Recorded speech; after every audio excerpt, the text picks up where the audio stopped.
জবাব চাই, জবাব দাও। কৃষকদের নিয়ে দলবাজি হচ্ছে কেন বিজেপি সরকার? জবাব চাই, জবাব দাও।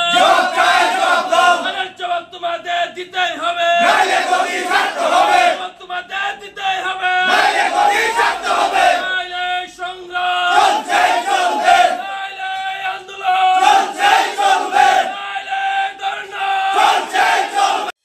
এবারের বন্যায় ক্ষতিগ্রস্ত হয়নি এমন পরিবার নেই বললেই চলে।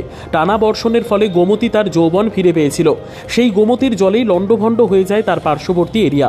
ক্ষতিগ্রস্ত হয় বহু কৃষক, তার মধ্যে বাদ যায়নি উদয়পুরের বাগমা এলাকাও। বাগমা এলাকায় বন্যায় ক্ষতিগ্রস্ত কৃষকদের ক্ষতিপূরণের দাবিতে বুধবার ময়দানে নামল 30 বাগমা ব্লক কংগ্রেস। তাদের উদ্যোগে এদিন বাগমা সেক্টর অফিসের সামনে ছিল ধর্ণা এবং গণডেপুটেশন। উপস্থিত ছিলেন জেলা কংগ্রেস সভাপতি টিটন পাল, ব্লক কংগ্রেস সভাপতি আরত বাহাদুর মলছম ও রঞ্জিত দেবনাথ সহ বিভিন্ন নেতৃবৃন্দ। এই আন্দোলনটা দেখুন, আপনারা জানেন ত্রিপুরায় যে ভারী বর্ষণের কারণে কৃষক অংশের মানুষ সাংঘাতিকভাবে সেখানে বিপন্ন। কৃষি ফসল সেখানে নষ্ট হয়ে গেছে। যে সমস্ত কৃষক তাদের কৃষিভিত্তিক ফলনের উপর তার পরিবার প্রতিপালিত হয়, তারা সর্বদিক থেকে সেখানে নিঃস্ব। আমরা আজকে 30 বাগমা ব্লক কংগ্রেসের উদ্যোগে মাননীয় ব্লক সভাপতি আরত বাহাদুর মৌসুমের নেতৃত্বে 5 জনের প্রতিনিধি দল আমাদের এই বাগমা সেক্টরে যিনি কৃষি অফিসার আছেন ওনার কাছে ডেপুটেশনে মিলিত হবে। আমাদের যে মূল দাবিটা হচ্ছে, এই ভারী বর্ষণের কারণে যে সমস্ত কৃষকদের ফসল নষ্ট হয়েছে তদন্তক্রমে চিহ্নিত করে তাদেরকে যাতে উপযুক্ত ক্ষতিপূরণের সেখানে ব্যবস্থা করা হয়।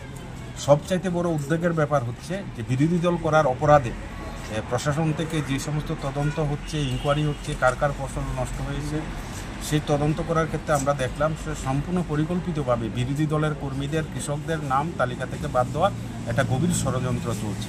সেই ষড়যন্ত্রের বিরুদ্ধে আমাদের বক্তব্য সেখানে রাখার জন্য এসেছি আমরা কৃষি অফিসারের কাছে।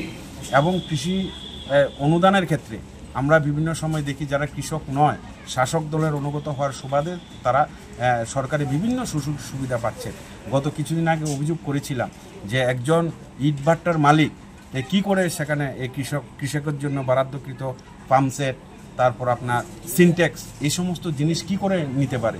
ওনার কৃষিভূমি নেই, সেগুলা নিয়ে সেখানে ভাট্টার মধ্যে সেখানে দেখলাম শ্রমিকরা সেখানে কাজ করছে। আমরা 30 বাগমা ব্লক কংগ্রেসের তরফ থেকে আমরা পরিষ্কারভাবে কৃষি যিনি তত্ত্বাবধায়ক আছেন এই সেক্টরের, আমরা পরিষ্কারভাবে বলবো কৃষির ক্ষতিপূরণের ক্ষেত্রে দলবাজি চলবে না। দলবাজি যদি করার সেখানে ষড়যন্ত্র হয়, প্রচেষ্টা হয়, আমরা আজকে সেখানে বিক্ষোভ দেখাচ্ছি, আমরা প্রতিনিধিমূলক ডেপুটেশন দিচ্ছি। সেই আন্দোলন আরও সেখানে বড় ধরনের বৃহত্তর আন্দোলন সেখানে আমরা সংগঠিত করতে সেখানে বাধ্য হব।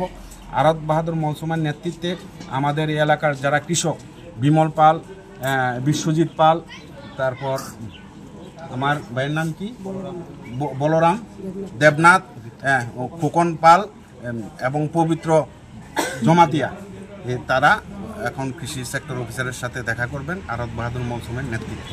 কিরণ বাবু, আজকে থেকে তো বিধানসভা শুরু হয়েছে, কিছু কি বার্তা দেবেন বিধানসভা? নিশ্চয়ই আমাদের মাননীয় বিধায়ক সুদীপ রায় বর্মন বিধানসভায় দেখবেন এই রাজ্যের কৃষকের সাথে, শুধু কৃষক না, বিভিন্ন মানুষের যে সমস্ত সমস্যা রয়েছে সেই সমস্যা নিয়ে সেখানে নিশ্চয়ই সেখানে বক্তব্য রাখবেন।